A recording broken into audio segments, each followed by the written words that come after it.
Chapter 15. At the end of every 7 years there is to be a general forgiveness of debt.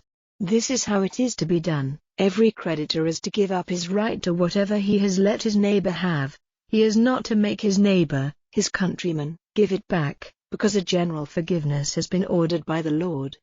A man of another nation may be forced to make payment of his debt, but if your brother has anything of yours, let it go, but there will be no poor among you, for the Lord will certainly give you his blessing in the land which the Lord your God is giving you for your heritage.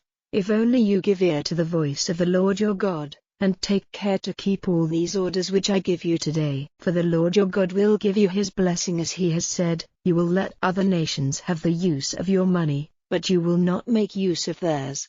You will be rulers over a number of nations, but they will not be your rulers.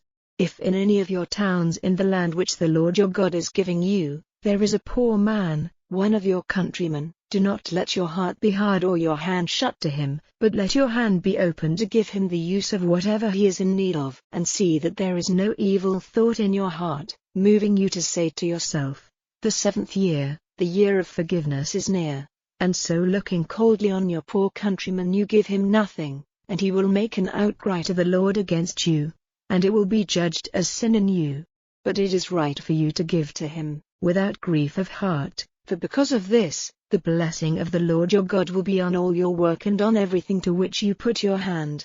For there will never be a time when there are no poor in the land, and so I give orders to you, let your hand be open to your countrymen, to those who are poor and in need in your land.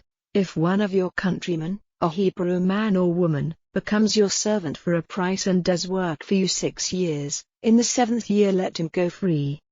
And when you make him free, do not let him go away with nothing in his hands, but give him freely from your flock and from your grain and your wine, in the measure of the wealth which the Lord your God has given you, you are to give to him. And keep in mind that you yourself were a servant in the land of Egypt, and the Lord your God made you free, so I give you this order today. But if he says to you, I have no desire to go away from you, because you and your family are dear to him and he is happy with you, then take a sharp pointed instrument, driving it through his ear into the door, and he will be your servant forever. And you may do the same for your servant girl. Let it not seem hard to you that you have to send him away free, for he has been working for you for 6 years, which is twice the regular time for a servant. And the blessing of the Lord your God will be on you in everything you do. All the first males to come to birth in your herd and your flock are to be holy to the Lord your God. The first birth of your ox is not to be used for work, the wool of your first lamb is not to be cut.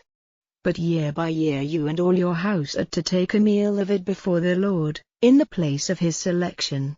But if it has any mark on it, if it is blind or has damaged legs, or if there is anything wrong with it, it may not be offered to the Lord your God.